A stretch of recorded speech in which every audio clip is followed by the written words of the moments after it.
ಕುರ್ಚಿ ಕುರ್ಚಿ ಕುರ್ಚಿ ಸಿಎಂ ಸೀಟಿನ ಸಮರ ದಿನದಿಂದ ದಿನಕ್ಕೆ ಹೆಚ್ಚಾಗ್ತಾನೆ ಇದೆ. ಕರ್ನಾಟಕದಿಂದ ಹಿಡಿದು ದಿಲ್ಲಿ ತನಕ ಕುರ್ಚಿ ಕದನ ಹೊಗೆಯಾಡ್ತಿದೆ. ಸ್ವಾಮೀಜಿಗಳು, ಜಾತಿ ಸಂಘಟನೆಗಳು ತಮ್ಮ ತಮ್ಮ ನಾಯಕರ ಬೆನ್ನಿಗೆ ನಿಂತಿವೆ. ಸಿದ್ದರಾಮಯ್ಯ, ಡಿಕೆಶಿ ಬಣಗಳ ತಂತ್ರ ಪ್ರತಿತಂತ್ರಗಳು, ಸ್ವಾಮೀಜಿಗಳ ರಂಗ ಪ್ರವೇಶ, ದಲಿತ ಸಿಎಂ ಕೂಗಿನ ಭವಿಷ್ಯ, ಆ ಎಲ್ಲ ಅಂಶಗಳ ರಣರೋಚಕ ಸ್ಟೋರಿಯನ್ನ ತೋರಿಸ್ತೀವಿ ನೋಡಿ. ಒಂದ್ ಕಡೆ ಆ ಕುರ್ಚಿಗೋಸ್ಕರ ಇಡೀ ಕಾನ್ಸಾರ್ ಯುದ್ಧ ಮಾಡಕ್ಕೆ ರೆಡಿ ಆಗಿದೆ. ಇನ್ನೊಂದ್ ಕಡೆ ಸಾವಿರಾರು ಜನ ಶೌರ್ಯಾಂಗರು ಆ ಕುರ್ಚಿನ ಸುಟ್ಟಾಕಕ್ಕೆ ರೆಡಿ ಆದ್ರು. ಆದ್ರೆ ದೇವ ಅದೇ ಕುರ್ಚಿನ ವರ್ಧನ್ ಕೊಡ್ತೀನಿ ಅಂತ ಮಾತು ಕೊಟ್ಟಿದ್ದಾನೆ. ಇದು ನಮ್ಮ 5-6 ಜನದ ಗುಟ್ಟಿನ ವ್ಯಾಪಾರ. ನಾನು ಇದನ್ನ ಬೈರೋಂಗ ನಾನು ಮಾತಾಡೋದು. ನಾನು ನಂಬಿರೋದು ನಮ್ಮ ಆತ್ಮಸಾಕ್ಷಿ. ನಮ್ಮ ಆತ್ಮಸಾಕ್ಷಿಲಿ ನಾವೆಲ್ಲ ಕೆಲಸ ಮಾಡ್ತೀವಿ.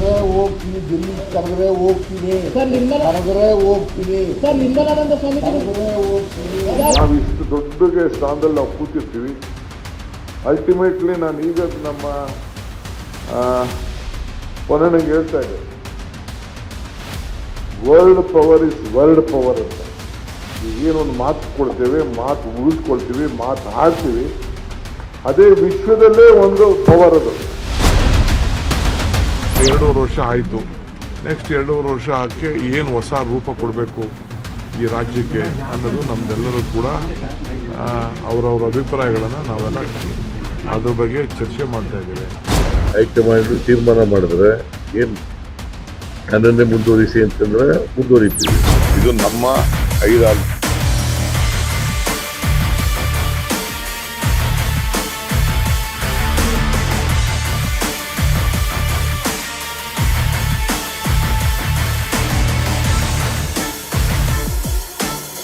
ಮಾತಿಗೆ ಮಾತು, ಠಕ್ಕರ್ಗೆ ಠಕ್ಕರ್, ಟ್ವೀಟ್ಗೆ ಟ್ವೀಟು, ಏಟಿಗೆ ಎದಿರೇಟು. ಕರ್ನಾಟಕ ಕಾಂಗ್ರೆಸ್ಸಿನ ಇಬ್ಬರು ದಿಗ್ಗಜ ನಾಯಕರ ಅಬ್ಬರ ಇದೀಗ ರಾಜ್ಯ ರಾಜಕೀಯವನ್ನೇ ಶೇಕ್ ಮಾಡ್ತಿದೆ. ನಾನಾ ನೀನಾ ಅನ್ನೋ ಮಟ್ಟಕ್ಕೆ ತಂದು ನಿಲ್ಲಿಸಿದೆ. ಸಿಎಂ ಸಿದ್ದರಾಮಯ್ಯ ಸೈಲೆಂಟ್ ಆಗಿ ಇದ್ದುಕೊಂಡು ದಾಳ ಪ್ರತಿದಾಳಗಳನ್ನ ಉರುಳಿಸ್ತಾಗಿದ್ರೆ, ಇತ್ತ ಡಿಕೆಶಿ ಗುಪ್ತ ತಂತ್ರವನ್ನೇ ಹೆಣೀತಿದ್ದಾರೆ. ಸಿಎಂ ಆಪ್ತರನ್ನೆಲ್ಲ ಭೇಟಿಯಾಗಿ ನವೆಂಬರ್ 29ರ ರಣರಂಗಕ್ಕೆ ಸಿದ್ಧವಾಗ್ತಿದ್ದಾರೆ. ಕೊಟ್ಟ ಮಾತಿನ ಕದನ ಇದೀಗ ಇಟ್ಟ ಗುರಿಯ ಕಡೆ ಸಾಗ್ತಾಗಿದೆ. ಆ ಗುರಿನೇ ಸಿಎಂ ಸೀಟು. ಖಾಲಿ ಇಲ್ಲ, ಸಿಎಂ ಸೀಟು ಸದ್ಯಕ್ಕೆ ಖಾಲಿ ಇಲ್ಲ. ಸಿದ್ದರಾಮಯ್ಯ ಅನ್ನೋ ಅಹಿಂದ ನಾಯಕ ವಿರಾಜಮಾನರಾಗಿದ್ದಾರೆ.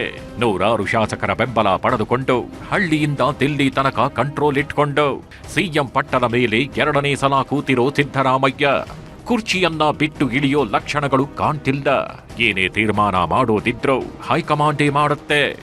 ಹೈಕಮಾಂಡ್ ಮುಂದುವರಿ ಅಂದ್ರೆ ಮುಂದುವರಿತೀನಿ, ಇಲ್ದಿದ್ರೆ ಇಲ್ಲ ಅಂತ ಹೇಳೋ ಮೂಲಕ ಸಿದ್ದರಾಮಯ್ಯ ದಿಲ್ಲಿಯತ್ತ ದಾಳ ಎಸೆದು ಬಿಟ್ರು.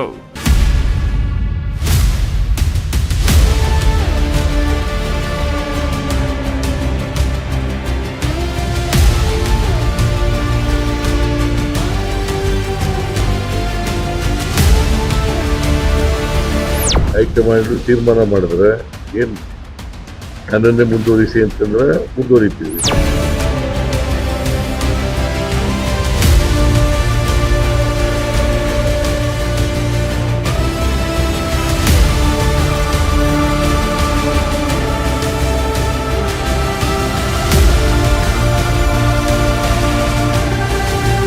ಕುರ್ಚಿ ಕದನದ ಮಹಾ ಸಂಗ್ರಾಮ ದೆಹಲಿಗೆ ಶಿಫ್ಟ್ ಆಗಿದೆ.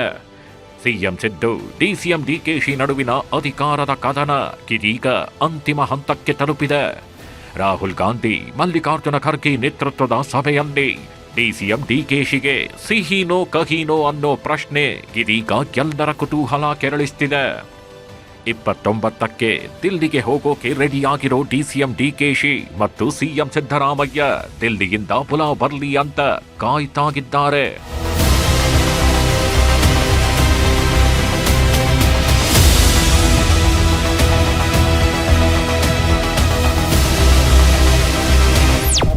ಹೋಗ್ತೀನಿ, ದಿಲ್ಲಿ ಕರೆದ್ರೆ ಹೋಗ್ತೀನಿ, ಕರೆದ್ರೆ ಹೋಗ್ತೀನಿ, ಸರ್, ನಿರ್ಮಲಾನಂದ ಸ್ವಾಮೀಜಿ ಕರೆದ್ರೆ ಹೋಗ್ತೀನಿ. ಕರೆದ್ರೆ ಹೋಗ್ತೀನಿ, ಡೆಲ್ಲಿ ಕರೆದ್ರೆ ಹೋಗ್ತೀನಿ. Myself and CM, we both will discuss and we'll go. If they have called, they will go. ನಾನು ಮುಖ್ಯಮಂತ್ರಿಗಳು ಇಬ್ಬರು ಮಾತಾಡಿಕೊಂಡು ಯಾವ ಕರೀತಾರೆ ಹೋಗ್ತೀನಿ. ಶನಿವಾರ ಸಂಸದೀಯ ಸಮಿತಿ ಸಭೆ ನಡೆಯಲಿದೆ. ಆ ಸಭೆಯಲ್ಲಿ ರಾಜ್ಯ ರಾಜಕೀಯದಲ್ಲಿ ನಡೀತಾಗಿರೋ ಕುರ್ಚಿ ಕಾಳಗಕ್ಕೆ ಫುಲ್ ಸ್ಟಾಪ್ ಬೀಳೋದು ಪಕ್ಕಾ ಅಂತಾನೆ ಹೇಳಲಾಗ್ತಿದೆ. ಆದ್ರೆ ದಿಲ್ಲಿಗೆ ಹೋಗೋದಕ್ಕೂ ಮುನ್ನ ಸಿಎಂ ಸಿದ್ದರಾಮಯ್ಯ ತಮ್ಮ ಬಣದ ನಾಯಕರಿಗೆ ಸೀಕ್ರೆಟ್ ಸಂದೇಶ ಕಳಿಸಿದ್ದಾರೆ. ಆ ಸಂದೇಶವೇ ಇದೀಗ ಡಿಕೆಶಿಯನ್ನ ಶೇಕ್ ಮಾಡಿದೆ. ಹೇಳ್ತೀವಿ, ಸಿಎಂ ಸಿದ್ದರಾಮಯ್ಯ ತಮ್ಮ ಆಪ್ತರಿಗೆ ಕಳಿಸಿದ ಸಂದೇಶ ಏನು, ಅದು ಡಿಕೆಶಿಯನ್ನ ಶೇಕ್ ಮಾಡಿದ್ದು ಹೇಗೆ ಅನ್ನೋದನ್ನ ಡೀಟೇಲ್ಡ್ ಆಗಿ ಹೇಳ್ತೀವಿ. ಆದ್ರೆ ಅದಕ್ಕಿಂತ ಮೊದಲು ಡಿಕೆಶಿ ಸಿಎಂ ಪಟ್ಟಕ್ಕಾಗಿ ಮಾಡಿದ ಕಸರತ್ತು, ಆಡಿದ ಮಾತುಗಳು, ಕೊಟ್ಟ ಮಾತು, ತ್ಯಾಗದ ಕಥೆಯನ್ನು ಒಂದ್ಸಲ ರೀಕಾಲ್ ಮಾಡಿ ತೋರಿಸ್ತೀವಿ ನೋಡಿ.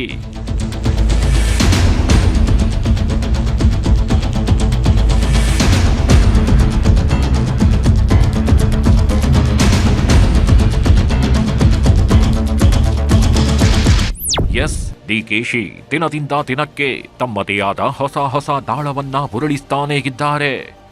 ಗುರುವಾರ ಕೊಟ್ಟ ಮಾತಿನ ಬಾಣ ಹೂಡಿದ ಡಿಸಿಎಂ ಡಿಕೆ ಶಿವಕುಮಾರ್ ಶುಕ್ರವಾರದ ದಿನ ಉರುಳಿಸಿದ್ದು ತ್ಯಾಗದ ದಾಳ. ಇಂದಿರಾ ಗಾಂಧಿ ದೇಶಕ್ಕಾಗಿ ಪ್ರಾಣವನ್ನೇ ತ್ಯಾಗ ಮಾಡಿದ್ರು, ಸೋನಿಯಾ ಮೇಡಂ ಪಕ್ಷಕ್ಕಾಗಿ ಪಟ್ಟವನ್ನೇ ತ್ಯಾಗ ಮಾಡಿದ್ರು ಅಂತ ತ್ಯಾಗದ ಕಥೆಯನ್ನ ಹೇಳೋ ಮೂಲಕ ಸಿಎಂ ಸಿದ್ದರಾಮಯ್ಯ ಅವರಿಗೆ ಮಾತಿನಲ್ಲದೆ ಟಕ್ಕರ್ ಕೊಟ್ರ ಡಿಕೆಶಿ ಅನ್ನೋ ಪ್ರಶ್ನೆ ಕಾಡ್ತಿದೆ. ನೀವು ಸಿಎಂ ಪಟ್ಟವನ್ನು ತ್ಯಾಗ ಮಾಡಿ ಪಟ್ಟಕ್ಕಿಂತ ಪಕ್ಷ ಮುಖ್ಯ ಅಂತ ಹೇಳೋ ಮೂಲಕ ಕೊಟ್ಟ ಮಾತಿನ ಜೊತೆಗೆ ತ್ಯಾಗದ ಹೊಸ ಬಾಣವನ್ನು ಬಿಟ್ಟರು ಡಿಕೆಶಿ.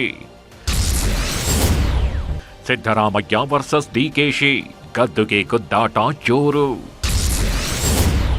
ಅಖಾಡಕ್ಕೆ ಇಳಿದ ಒಕ್ಕಲಿಗ ಸಂಘ, ಅಬ್ಬರಿಸುತ್ತಿದೆ ಅಹಿಂದ ಟೀಮ್. ಸಿಡಿದ ದಲಿತ ಸಿಎಂ ಕೂಗು, ಮುನಿಯಪ್ಪ ಮನೆಯಲ್ಲಿ meeting. BK Hariprasad, H Anjaneya ಸೇರಿ ಹಲವರು ಮುನಿಯಪ್ಪ ಮನೆಯಲ್ಲಿ ಬ್ರೇಕ್ಫಾಸ್ಟ್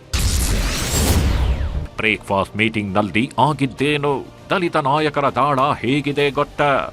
ಎಸ್, ಸಿಎಂ ಮತ್ತು ಡಿಸಿಎಂ ನಡುವಿನ ಕುರ್ಚಿ ಕದನ ಸಾಕಷ್ಟು ಆಯಾಮಗಳನ್ನ ಪಡೆದುಕೊಳ್ತಾಗಿದೆ. ಅಹಿಂದ ಸಿಎಂ ಅಧಿಕಾರದಲ್ಲಿದ್ದಾರೆ, ಅಲ್ಲಿಗೀಗ ಒಕ್ಕಲಿಗ ಸಿಎಂ ಬಂದು ಕೂರಬೇಕು ಅಂತ ಕಸರತ್ತು ನಡೆಸುತ್ತಿದ್ದಾರೆ. ಅಹಿಂದ ಮತ್ತು ಒಕ್ಕಲಿಗ ಸಮುದಾಯದ ಜೊತೆಗೆ ಇದೀಗ ದಲಿತ ಸಮುದಾಯವು ಅಖಾಡಕ್ಕೆ ಧುಮುಕಿದೆ. ದಲಿತರಿಗೂ ಸಿಎಂ ಪಟ್ಟ ಕೊಡಿ ಅನ್ನೋ ಬೇಡಿಕೆ ದಿನದಿಂದ ದಿನಕ್ಕೆ ಹೆಚ್ಚಾಗ್ತಾನೇ ಇದೆ. ಸಚಿವ ಸತೀಶ್ ಜಾರಕಿಹೊಳಿ ಅವರಿಂದ ಹಿಡಿದು ಡಾಕ್ಟರ್ ಜಿ ಪರಮೇಶ್ವರ್ ಅವರ ತನಕ ಬಹುತೇಕ ನಾಯಕರು ದಲಿತ ಸಿಎಂ ಕೂಗೆತ್ತಿದ್ದಾರೆ. ಇಷ್ಟು ವರ್ಷಗಳಾದರೂ ಕರ್ನಾಟಕದಲ್ಲಿ ದಲಿತ ನಾಯಕ ಮುಖ್ಯಮಂತ್ರಿ ಆಗಿಲ್ಲ. ದಲಿತ ಸಮುದಾಯಕ್ಕೆ ಸಿಎಂ ಆಗೋ ಅವಕಾಶಗಳಿದ್ದರೂ ಅದು ಇದುವರೆಗೂ ಸಾಧ್ಯವಾಗಿಲ್ಲ. ಹಿಂಗಾಗಿ ಸಿಎಂ ಪಟ್ಟದ ಬದಲಾವಣೆ ಮಾಡಲೇಬೇಕು ಅನ್ನೋದಾದ್ರೆ ದಲಿತ ಸಮುದಾಯಕ್ಕೆ ಸಿಎಂ ಪಟ್ಟ ಕೊಡಿ ಅಂತ ಹಲವು ನಾಯಕರು ಒತ್ತಾಯಿಸುತ್ತಿದ್ದಾರೆ. ದಲಿತ ಸಿಎಂ ಕೂಗಿರೋದು ಸಿದ್ದರಾಮಯ್ಯ ಅವರನ್ನ ಗಿಳಿಸಬೇಕು ಅನ್ನೋದು ಖಾತ್ರಿಯಾದ್ರೆ ಮಾತ್ರ. ಇಲ್ದಿದ್ರೆ ಸಿದ್ದರಾಮಯ್ಯನೇ ಸಿಎಂ ಪಟ್ಟದಲ್ಲಿ ಇರಲಿ ಅನ್ನೋದು ದಲಿತ ನಾಯಕರ ಮಾತಾಗಿದೆ. ಯಾಕಂದ್ರೆ ಸಿದ್ದರಾಮಯ್ಯ ಬರೀ ಒಂದು ಸಮುದಾಯದ ನಾಯಕರಲ್ಲ, ಸಿದ್ದರಾಮಯ್ಯ ಅಹಿಂದ ಅನ್ನೋ ಅತಿ ದೊಡ್ಡ ಸಮುದಾಯಗಳನ್ನ ಒಗ್ಗೂಡಿಸಿದ ನಾಯಕ. ಇದೇ ಕಾರಣಕ್ಕೆ ಸಿದ್ದರಾಮಯ್ಯನೇ ಸಿಎಂ ಪಟ್ಟದಲ್ಲಿ ಇರಬೇಕು ಅನ್ನೋದು ದಲಿತ ನಾಯಕರ ಕೂಗಾಗಿದೆ. ಒಂದು ವೇಳೆ ಸಿದ್ದರಾಮಯ್ಯ ಬಿಟ್ಟು ಬೇರೆಯವರನ್ನ ಪಟ್ಟದಲ್ಲಿ ಕೂರಿಸಬೇಕು ಅನ್ನೋ ಥರ ಆಗಿದ್ರೆ ದಲಿತ ನಾಯಕರಿಗೆ ಅವಕಾಶ ಕೊಡಿ ಅಂತಿದ್ದಾರೆ ಹಲವು ನಾಯಕರು. ಹಿಂಗಾಗಿ ಸಿದ್ದರಾಮಯ್ಯ ಪಟ್ಟದಿಂದ ಗಿಳಿಯೋದೇ ಆದ್ರೆ ಡಿಕೆಶಿಗೆ ಪಟ್ಟದ ಮೇಲೆ ಕೂರೋದು ಸುಲಭದ ಮಾತಲ್ಲ. ಅದನ್ನ ಸುಲಭ ಆಗಿಸೋದಕ್ಕೂ ಬಿಡೋದಿಲ್ಲ ದಲಿತ ನಾಯಕರು. ಅದಕ್ಕಾಗಿ ಅಂತಾನೆ ಉರುಳಿಸಿದ್ದು ದಲಿತ ಸಿಎಂ ದಾಳ. ದಲಿತ ನಾಯಕರು ಗಿಬ್ಬಾಗ ದಲಿತ ಸಿಎಂ ಕೂಗಿಗೆ ಹಿನ್ನಡೆ. ಇನ್ನು ದಲಿತ ಸಿಎಂ ಕೂಗು ಮೊದಲಿನಿಂದಾನೂ ಇದೆ, ಆದ್ರೀಗ ಒಕ್ಕಲಿಗ ಸಿಎಂ ಕೂಗು ಭುಗಿಲೆದ್ದಿದ್ರಿಂದ ದಲಿತ ಸಿಎಂ ಕೂಗು ನಿಧಾನವಾಗಿ ಜೋರಾಗ್ತಿದೆ. ಆದ್ರೆ ದಲಿತ ಸಿಎಂ ಕೂಗಿಗಿಂತ ಡಿಸಿಎಂ ಡಿಕೆಶಿಯ ಒಕ್ಕಲಿಗ ಸಿಎಂ ಕೂಗು ಜೋರಾಗ್ತಿದೆ. ಸಿದ್ದರಾಮಯ್ಯ ಮತ್ತು ಡಿಕೆಶಿ ನಡುವಿನ ಕುರ್ಚಿ ಕದನದಲ್ಲಿ ದಲಿತ ಸಿಎಂ ಕೂಗು ಕೂಡ ಡಲ್ ಆಗ್ತಿದೆ. ಅದಕ್ಕೆ ಕಾರಣನೂ ಇದೆ. ಆ ಕಾರಣವೇ ದಲಿತ ನಾಯಕರು ಗಿಬ್ಬಾಗವಾಗಿರೋದು. ಸಿಎಂ ಸಿದ್ದರಾಮಯ್ಯ ಕಡೆ ಒಂದಷ್ಟು ಜನ ಡಿಸಿಎಂ ಡಿಕೆಶಿ ಕಡೆ ಮತ್ತೊಂದಷ್ಟು ಜನ ಶಿಫ್ಟ್ ಆಗಿರೋದು. ರಾಜ್ಯ ಕಾಂಗ್ರೆಸ್ಸಿನಲ್ಲಿ ಸಾಕಷ್ಟು ಮಂದಿ ದಲಿತ ನಾಯಕರಿದ್ದಾರೆ. ಸಚಿವ ಡಾಕ್ಟರ್ ಜಿ ಪರಮೇಶ್ವರ್, ಸತೀಶ್ ಜಾರಕಿಹೊಳಿ, ಮಹದೇವಪ್ಪರಂತಹ ಹಿರಿಯ ನಾಯಕರನ್ನೊಳಗೊಂಡ ಬೃಹತ್ ತಂಡವೇಗಿದೆ. ಆದರೆ ಇವರೆಲ್ಲ ಸಿಎಂ ಸಿದ್ದರಾಮಯ್ಯ ಅವರ ಹಿಂದೆ ನಿಂತಿದ್ದಾರೆ.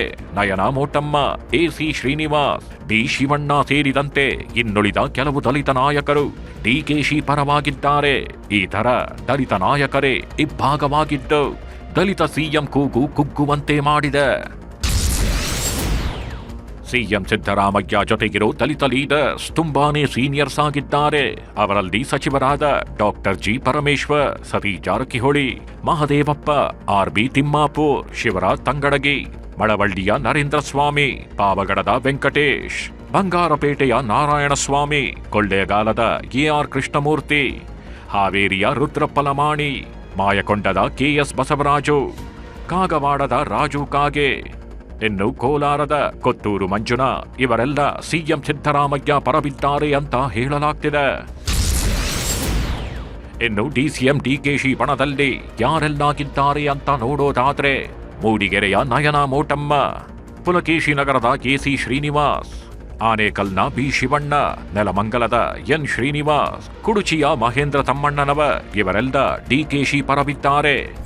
ಹೀಗೆ ದಲಿತ ನಾಯಕರು ಒಂದಷ್ಟು ಮಂದಿ ಡಿಕೆಶಿ ಕಡೆಗೆ, ಇನ್ನೊಂದಷ್ಟು ಮಂದಿ ಸಿಎಂ ಸಿದ್ದರಾಮಯ್ಯ ಕಡೆಗೆ ಬೆಂಬಲವಾಗಿ ನಿಂತಿದ್ದಾರೆ.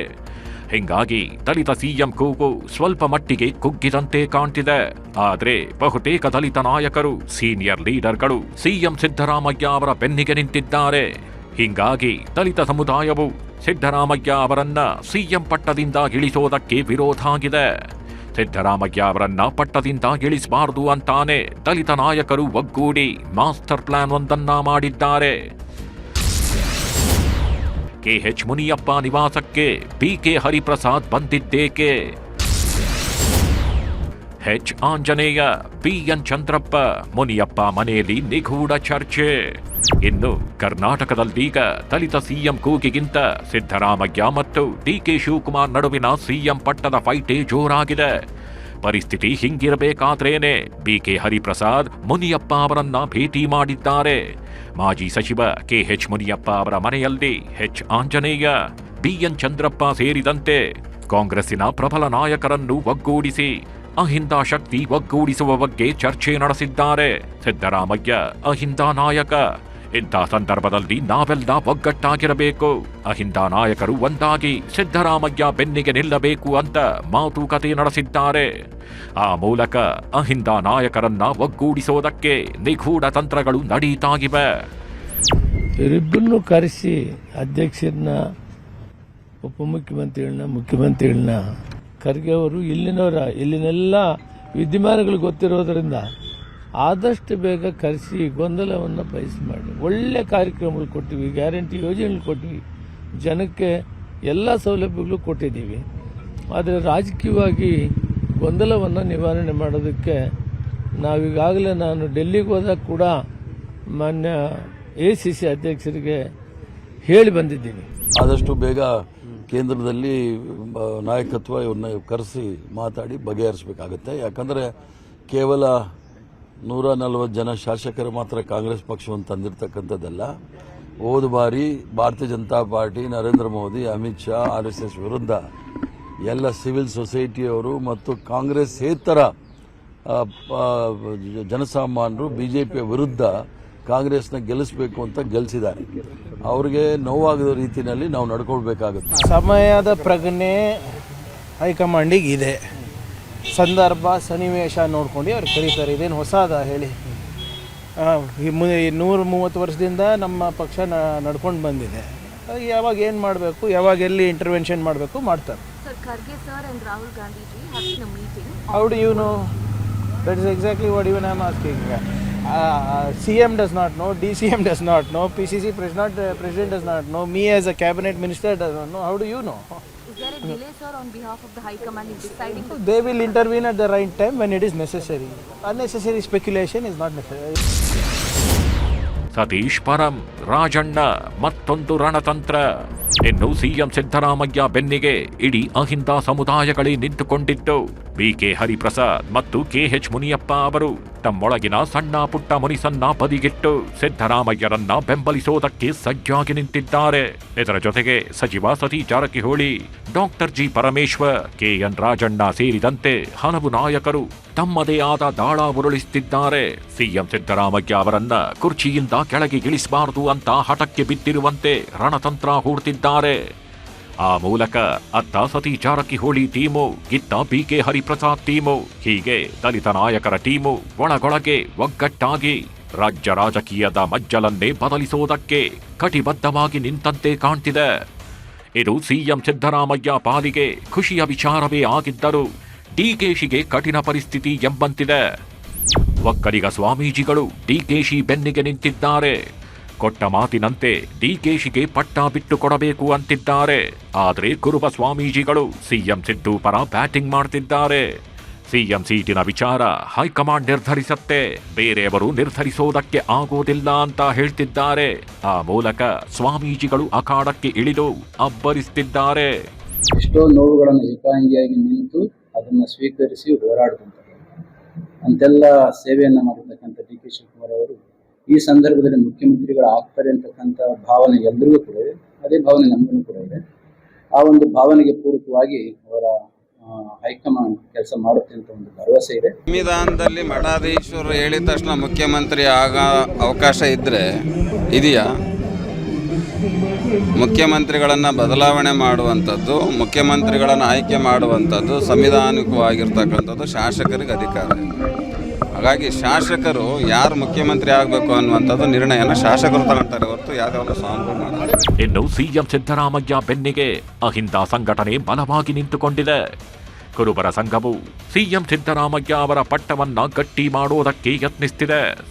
ಸಿಎಂ ಸಿದ್ದರಾಮಯ್ಯ ಅವರ ಕುರ್ಚಿ ಅಲ್ಲಾಡಿಸಿದ್ರೆ ಪರಿಣಾಮ ನೆಟ್ಟಗಿರಲ್ಲ ಅನ್ನೋ ಥರದಲ್ಲಿ ಮಾತಾಡಿದ್ರೆ ಒಕ್ಕಲಿಗರ ಸಂಘದಲ್ಲೂ ಇಂಥದ್ದೇ ಮಾತುಗಳು ಕೇಳಿ ಬರ್ತಿವೆ.